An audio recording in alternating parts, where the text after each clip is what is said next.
la grande édition du journal. Bonsoir et bienvenue à cette grande édition de ce soir, à la une de l'actualité de ce mardi. La province du Nord qui vous sous un choc profond depuis ce matin. Le territoire de Walikale est frappé par un glissement de terrain meurtrier dans la nuit d'hier à aujourd'hui matin. 31 morts, dont 19 enfants et plusieurs dégâts matériels. C'est le bilan encore provisoire de ces drames. Les images à suivre au début de ce journal. Également au sommaire de votre 20h, soulagement pour les producteurs et exportateurs agricoles de province du Nord Kivu de l'Ituri qui peuvent enfin se frotter les mains. Le gouvernement vient de supprimer une taxe qui étranglait ces exportateurs. Cette nouvelle mesure est très applaudie par l'association des exportateurs des cacao, café et autres produits agricoles. D'espoir pour les 1200 agents civils du ministère de la Défense exclus de la liste de paye depuis 2022. Ils seront bientôt rétablis. Face à leurs plaintes, le vice-premier ministre en charge de la Défense annonce l'examen individuel des dossiers et la mise en place d'une commission mixte pour faire la lumière sur ces dossiers. Voilà tout pour le titre. Mesdames et messieurs, encore une fois, bonsoir et bienvenue à vous sur le régional, la radio-télévision nationale congolaise. Je le dis au sommaire, une nuit des cauchemars pour la province du Nord Kivu. La terre du territoire de Walikale a englouti ses propres enfants dans la nuit d'hier à aujourd'hui matin après de fortes pluies. 31 morts, dont 19 enfants et plusieurs dégâts matériels. C'est le bilan encore provisoire de ces glissements de terrain meurtriers. Les victimes ont été surprises dans leur sommeil. Edith Chala nous en parlait. Sous ces terres gisent des corps sans vie. Dans la nuit du 12 au 13 janvier, à Buruti, village de Banaoulengo, groupement de Louberike, en territoire de Walikale, dans la province du Nord Kivu, la population est sous le choc. C'est un glissement de terrain qui a surpris des habitants de ces villages, ensevelissant au passage des personnes dans leur sommeil. Des sources locales indiquent que d'autres personnes sont à ce stade portées disparues, tandis que de nombreuses habitations ont été détruites. Les fouilles se poursuivent, mais avec des moyens rudimentaires de recherche, il est évident que certains corps ne seront jamais retrouvés. 13 corps ont déjà été sortis des décombres et 4 blessés ont été identifiés. À la suite de ce drame survenu la nuit dernière, le chef de secteur Wanyanga a adressé mardi matin un message de condoléances aux habitants de la zone sinistrée.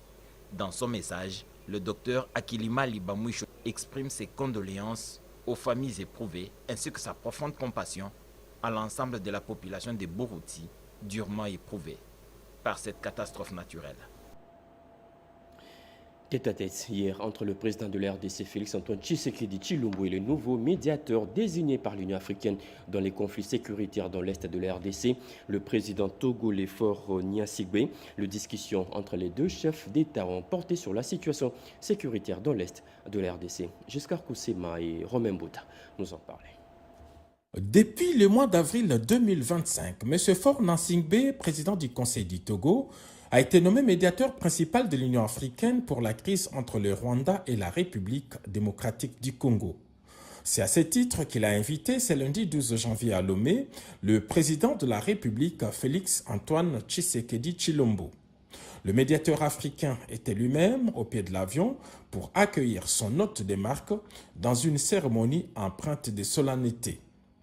Seul à seul, le président Félix Tshisekedi et Faure Gnassingbé ont longuement discuté de la situation sécuritaire dans l'est de la République démocratique du Congo.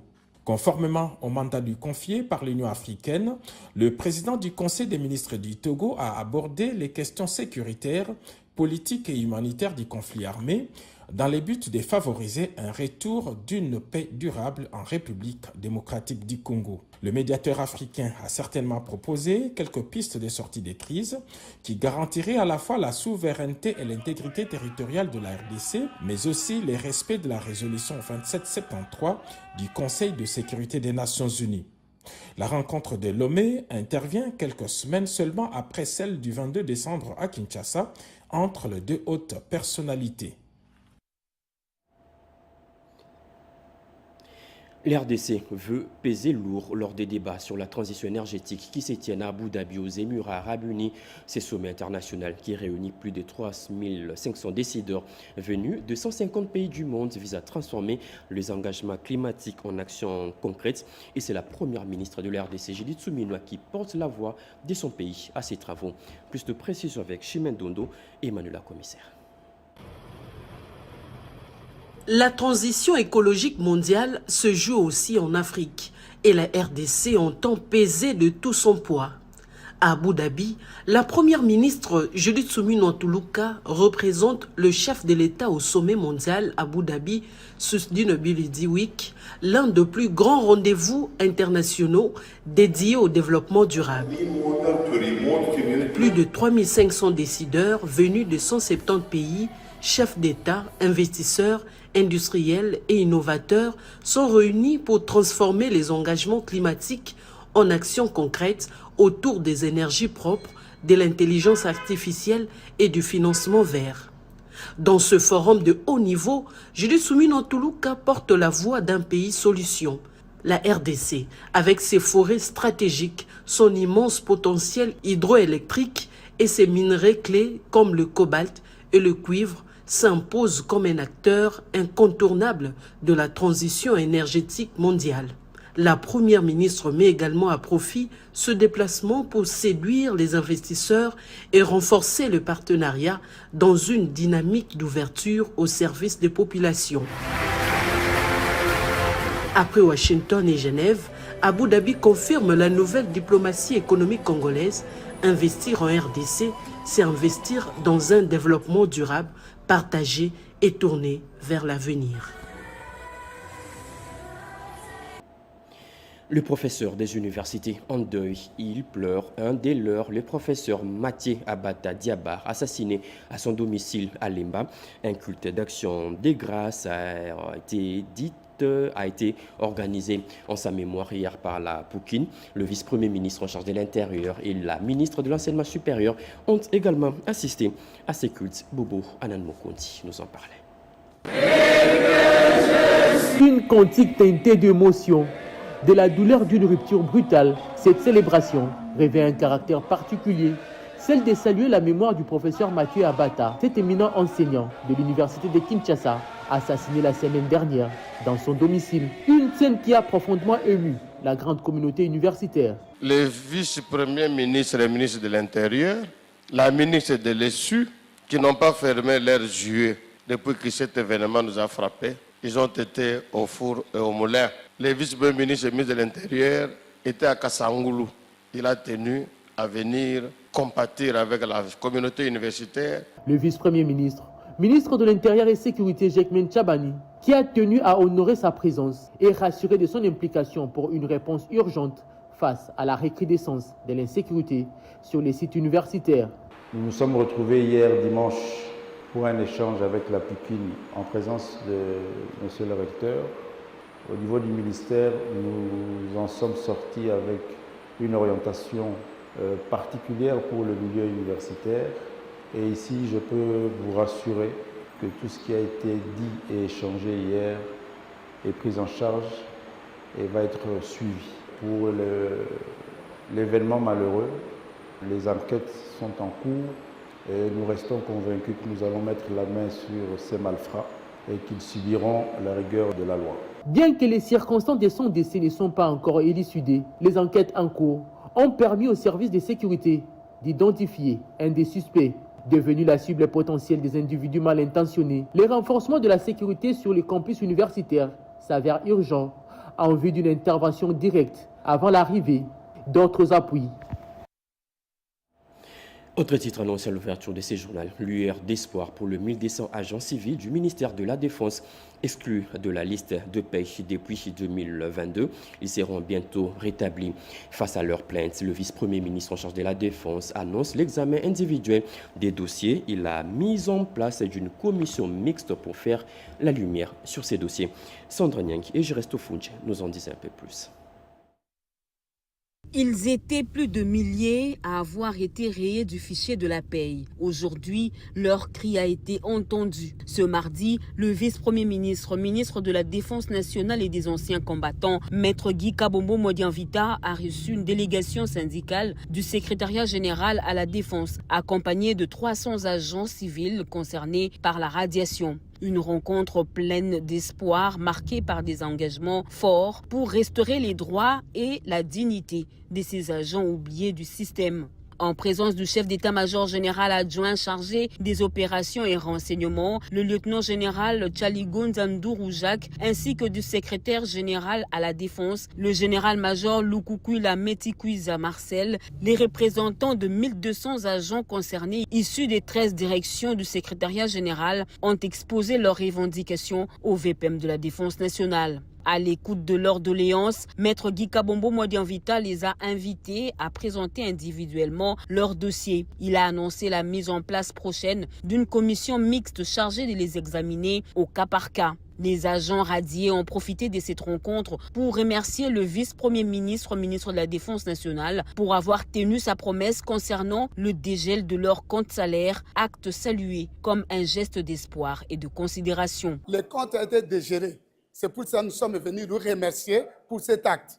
Mais son excellence n'est pas la seule parce qu'il est en train d'être sévère sur les contrôles de présence physique. C'est cela que nous lui avons demandé de faire encore descendre sur le terrain par la commission mixte parce qu'on ne peut pas écarter la fonction publique. Pour le vice-premier ministre, ministre de la Défense nationale, cette démarche s'inscrit dans un souci de transparence et de justice sociale en vue de clarifier les zones d'ombre laissées par le contrôle physique et biométrique de l'IGF et de garantir un assainissement rigoureux mais équitable du fichier de paye des fonctionnaires du secrétariat général à la Défense nationale.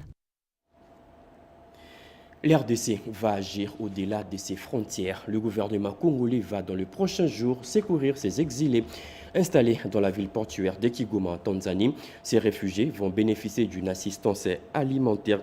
Cette grande annonce a été faite aux responsables de différents camps de déplacés des Congolais par la ministre d'État en charge des affaires sociales, Eve Bazaïba, qui conduit une mission gouvernementale dans ce pays. Chimendondo. En séjour de travail à Kigoma, Tanzanie, la ministre d'État, ministre des Affaires sociales, Action humanitaire et solidarité nationale, Eve Bazaïba Massoudi, à la tête de la mission humanitaire du gouvernement de la RDC, a eu une séance de travail avec les responsables des camps de déplacés congolais à Kigoma. Comme au Burundi, pays de Evariste Ndayishimiye, la ministre Eve Bazaïba a indiqué que la délégation va apporter une assistance humanitaire aux compatriotes congolais réfugiés à Kigoma. Au nom du gouvernement, remercier sincèrement le gouvernement de la République unie de la Tanzanie pour l'accueil des réfugiés congolais des années et des années. On reconnaît les meilleurs amis dans les malheurs. La deuxième chose, c'est de venir apporter notre aide humanitaire tant soit peu et que rappeler aussi aux compatriotes que le gouvernement congolais tient à leur retour au pays. C'est pourquoi le gouvernement, à travers son Excellence, Monsieur le Président de la République et toutes les institutions de la République, nous sommes en train de nous employer pour le retour de la paix et la sécurité afin que chaque Congolais rentre chez soi pour devoir évoluer correctement. Malgré les conditions difficiles que traverse le Congolais sur le site de déplacés en raison de la guerre d'agression du Rwanda, le gouvernement congolais ne ménage aucun effort pour apporter sa solidarité et son assistance tout en œuvrant pour le retour de la paix. Il faut noter que cette mission vise également à renforcer la coordination avec les autorités tanzaniennes ainsi que avec le partenaire humanitaire dans le contexte de crise régionale nécessitant une mobilisation accrue de l'aide internationale. La route Petro-Congo, au niveau de son entrée à l'abandon total, ces tronçons s'est transformé en véritable chemin de la croix pour les automobilistes. Entre trous béants, boue glissante et poussière suffocante, cette entrée est dans un état de dégradation avancée. Pendant ces temps, l'avenue Kulumba, pourtant voisine, fait l'objet d'une réhabilitation. Le constat a été fait par Sylvie Makumbani et Fiston Mounoma. L'entrée Petro-Congo dans la commune de Massina ressemble aujourd'hui à un parcours d'obstacles. Trous béants, poussière ou boue, selon la saison, ce tronçon pourtant stratégique est devenu un calvaire pour les usagers. Nous demandons justement aux autorités de bien surveiller les gens qu'ils envoient ici pour bien travailler. Parce qu'ils peuvent envoyer les gens de bien travailler ici, mais en arrivant ici, la route n'est pas encore finie.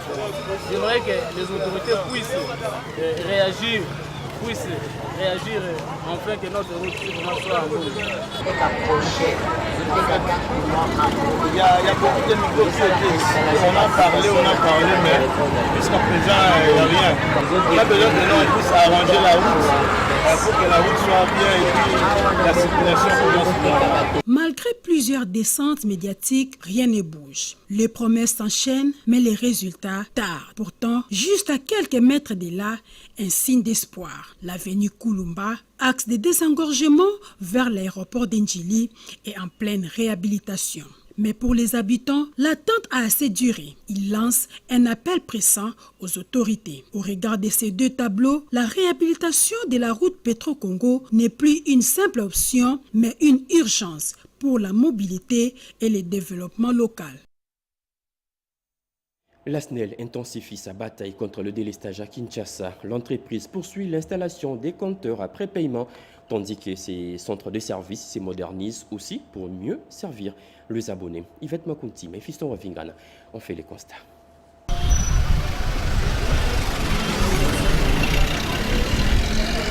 Entre modernisation des infrastructures et prépaiement à succès, la SNEL SA confirme sa volonté d'améliorer la desserte et les conditions de travail de ses agents. C'est sur l'avenue Lusambo, à 2 pas de la maison communale de Kintambo, que le centre de vente et services, CVS, a changé de visage.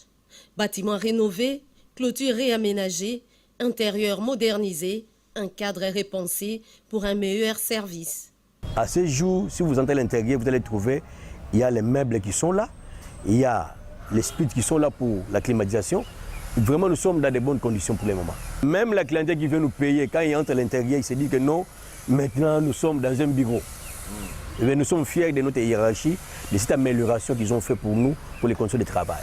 La vision managériale du directeur général de la SNEL SA, l'ingénieur Teddy Luamba Mouba, vise à rendre les espaces de travail plus attractifs et fonctionnels. La direction générale, par le canal du professeur docteur ingénieur Teddy Luamba, il a donné cette nouvelle vision d'améliorer les conditions de travail pour permettre aux agents de rendre un service de qualité à notre clientèle. Pendant ces temps, à Kanlouka, dans la commune d'Ingalema, la SNEL SA installe des compteurs après paiement. Résultat, affluence record, file d'attente et une satisfaction généralisée. Pour faire face à l'engouement, la SNEL SA prévoit d'ouvrir davantage des guichets afin de fluidifier l'accès aux tickets de recharge. Entre rénovation et innovation, la SNEL SA prouve qu'un service public performant est possible. Un modèle à étendre sur tous les territoires nationaux. Réhabilitation des infrastructures routières, l'RDC tourne son regard vers l'Éthiopie pour s'inspirer de son modèle. Le ministre congolais des infrastructures en séjour à Addis Abeba pour une mission d'imprégnation. Sur place, John Banzalunda a discuté avec son homologue éthiopien pour un partage d'expérience. Eugénie Dadachabani nous explique. Pour la modernisation des travaux des infrastructures publiques, le chef de l'État, Félix-Antoine Tshisekedi Tshilombo, qui considère le secteur des infrastructures comme une priorité des priorités du gouvernement, a instruit le ministre John Banzalunda des infrastructures et travaux publics de s'inspirer de l'expérience des pays africains pour réaliser les grands travaux en RDC. C'est dans cette optique que le ministre des Infrastructures et Travaux publics, John Banzalunda, est allé en mission d'imprégnation du secteur des infrastructures éthiopiens. À Addis Abeba, il a conféré avec le ministre éthiopien de l'eau et de l'énergie, Abitabou Itefa, qui a souligné que la réalisation du barrage de Renaissance a été financée à 100% par le gouvernement. S'en est suivi une visite guidée des différents services du ministère. Par la suite, la délégation congolaise était reçue par le ministre d'État des infrastructures éthiopien qui a souligné que ce secteur est un pilier important de l'économie éthiopienne et un catalyseur de son développement. Il a également souligné que les réseaux routiers de son pays est passé de 27 000 à 100 000, construits à 100% sur fonds propres du gouvernement. Le ministre congolais des infrastructures, John Banzalunda et sa suite, qui tenait à connaître la procédure de passation des marchés des entreprises de construction de ces pays hôtes, s'est réjoui de cette expérience. Faisant le point de passation des marchés, le ministre d'État éthiopien a expliqué à son hôte la transformation de son pays et les résultats des investissements des entrepreneurs locaux. Soulagement pour les producteurs et exportateurs agricoles des provinces du Nord Kivu et de l'Ituri qui peuvent enfin s'y frotter le main. Le gouvernement vient de supprimer une taxe qui étranglait ces exportateurs. Cette nouvelle mesure est très applaudie par l'Association des exportateurs des cacao, café et autres produits agricoles. Diane Balaka nous explique. Bonne nouvelle pour les producteurs et exportateurs agricoles de provinces du Nord Kivu et de l'Ituri. Le gouvernement congolais vient de supprimer la taxe des $10 américains jusque-là prélevée par l'Office congolais de contrôle OCC sur les produits agricoles exportés de l'Ituri vers le Nord Kivu. Cette annonce a été faite par les ministres du Commerce extérieur Julien Paluku dans le cadre de l'amélioration du climat des affaires et de la mise en œuvre de l'accord sur la facilitation des échanges de l'Organisation mondiale du commerce OMC ratifié par la RDC en juillet dernier. Selon le président national de l'Association des exportateurs de cacao, café et autres produits agricoles, ces taxes constituaient un frein à la compétitivité des filières agricoles, notamment le cacao et le café. C'est une taxe qui a mis mal à l'aise les entreprises et les sociétés et toute la population et les cultivateurs de ce domaine-là. La décision du ministre du Commerce extérieur vient soulager les entreprises et la population en général dans notre zone Nord Kivu, Ituri, sous l'état de siège. Nous sommes très heureux et nous jetons le fleur à notre gouvernement. Malgré de nombreuses protestations, cette taxe restait appliquée depuis 2016, affectant lourdement les revenus de petits producteurs et exportateurs. Un cadre de dialogue entre sociétés civiles, opérateurs du secteur et institutions publiques, le futur minéral, ce forum qui se tient à Riyad, en Arabie Saoudite, a réuni toute la planète pour de nouvelles perspectives. Forum international auquel a pris part le ministre de Mines, Louis Watou. À Riyad, en Arabie Saoudite, la République démocratique du Congo marque sa présence à l'un des plus grands rendez-vous mondiaux du secteur minier, le Futur Mineral Forum. C'est un forum qui, au cours de ces dernières années, a pris une très grande importance parce que presque tous les dirigeants dans le secteur minier du monde se retrouvent ici, en Arabie Saoudite. Louis Watou Kabamba, ministre des Mines, prend part aux échanges de haut niveau. Ce que nous faisons ici, c'est un dialogue. C'est un dialogue parce que aujourd'hui, dans la tripartite entre les gouvernements, les opérateurs miniers, la société civile, il est très important que nous parlions le même langage. Il est très important que les dirigeants politiques puissent écouter les autres, et de même pour les autres, écouter les dirigeants politiques, mais qu'ensemble également nous partagions nos expériences respectives, que ce soit dans l'artisanat minier, que ce soit dans l'attrait des grands investissements, parce que nous avons tous des gisements à développer. Rappelez-vous, nous sommes à une époque où les ressources minérales, et particulièrement les métaux critiques, deviennent un enjeu de souveraineté nationale, un enjeu de sécurité et de défense pour tous les pays. Et donc les pays se retrouvent ensemble maintenant pour voir comment ensemble faire des partenariats pour pouvoir développer ces gisements-là et pouvoir produire les métaux dont nous avons tous besoin pour nos technologies de défense, mais également pour développer les infrastructures nécessaires pour nos économies respectives. À travers la voix de son ministre des Mines, la RDC affirme ainsi son rôle de pays solution prêt à contribuer au développement des technologies, des infrastructures et des économies du monde de demain. Une nouvelle figure à la tête de l'inspection générale de mines. Kabengele Raphaël, le nouvel inspecteur général, est déjà aux affaires. Il a pris le bâton des commandements cet avant-midi au terme d'une cérémonie de remise reprise avec son prédécesseur. C'est un reportage de Rigen Shindano rendu par Richard Kalala. C'est un nouveau chapitre qui s'ouvre à l'inspection générale de mines, à l'occasion de la cérémonie solennelle de remise-reprise.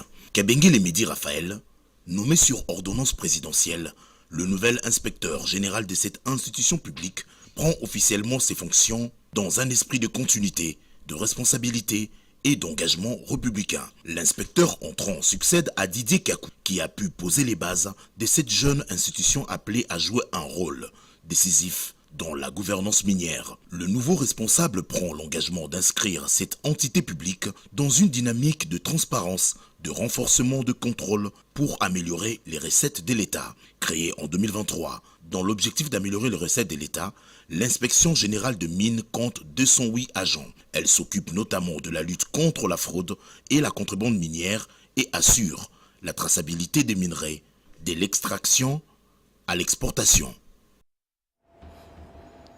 Transport maritime en RDC, l'OGFREM sert de nouveau la vis. L'enregistrement des chargeurs transitaires et autres opérateurs devient désormais obligatoire. Le frais d'enregistrement est fixé à $50 pour une durée d'une année. Seules les missions diplomatiques sont exemptées. Les contrôles systématiques démarrent déjà le 15 février prochain. Les comptes à rebours est lancé dans un mois, soit à partir du 15 février 2026. Tous les chargeurs transitaires et acteurs du transport maritime exerçant en RDC et utilisant le mode maritime comme voie d'acheminement de leurs marchandises devront se conformer au contrôle systématique de l'Office de gestion du fret multimodal. Dans un avis officiel du 7 janvier 2016, le directeur général de l'OGFREM, William Kazumba Mayumbo, informe que l'enregistrement à l'office leur donne les droits de bénéficier de tous les services que ces derniers mettent à leur disposition. Ces chargeurs sont obligés de se mettre en ordre pour l'exercice 2026 et que la souscription à cet abonnement annuel s'est fait uniquement au bureau de l'OGFREM en RDC et autres représentations à l'étranger. La validité à cet abonnement est d'une année civile, soit du 1er janvier au 31 décembre de l'exercice en cours.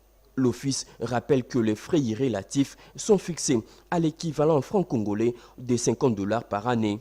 Toutes les missions diplomatiques installées en RDC sont exemptées du paiement de ces montants tout en soumettant aux procédures prévues pour l'identification du propriétaire de la cargaison. Le numéro de la carte d'abonnement est désormais exigeable et est obligatoire lors de la souscription des fiches électroniques. Cette nouvelle disposition, en vigueur depuis octobre 2025, est donc opposable à tous. Et puis, c'est communiqué de la FEC avant de nous séparer. La Chambre de mines de la Fédération des entreprises du Congo, organe représentatif des opérateurs économiques du secteur minier, prend acte et exprime son plein soutien à la décision du gouvernement de la RDC sous la conduite de son Excellence M. Louis Watouma Kabamba, ministre de Mines, visant à assainir, réguler et restructurer la filière de l'exploitation artisanale du cuivre et du cobalt. La Chambre de Mines tient à rappeler que l'exploitation artisanale, lorsqu'elle est exercée dans le strict respect du cadre légal et réglementaire, constitue un levier important de l'économie nationale, contribuant à la création d'emplois et à la création d'emplois, à la cohésion sociale et aux moyens des subsistances de nombreuses communautés locales. Toutefois, l'ampleur des dérives constatées, notamment la fraude, l'absence de traçabilité et l'intervention d'entités non autorisées dans le traitement et la commercialisation de minerais, appellent aujourd'hui de mesures correctives structurantes pleinement alignées sur la législation minière en vigueur et les engagements nationaux en matière de bonne gouvernance et de transparence. La Chambre de mines demeure pleinement mobilisée pour accompagner les autorités publiques dans la mise en œuvre de ces mesures et œuvrer à la consolidation d'une industrie minière congolaise responsable, transparente, compétitive et durable au bénéfice de la nation. Communiqué signé la Fédération des entreprises du Congo, Chambre de mines Kinshasa. Et voilà, c'est fini pour cette grande édition de ce journal. Mesdames et messieurs, ce journal a été coordonné par Cédric Kenina, réalisé par Simo Kankolongo et André Njeka. La partie technique a été assurée par Joseph Nzenzo ainsi que Chico Bipendou. Diane Balaka concouru à sa rédaction. Le tout sous la direction de Jacques Kabouaba, Moukoumina Sedouga et Guy Matundulu Sala. Merci de nous avoir suivis. Prochain rendez-vous de l'actualité, c'est à 23h avec Gaëtan Magalano. Au revoir.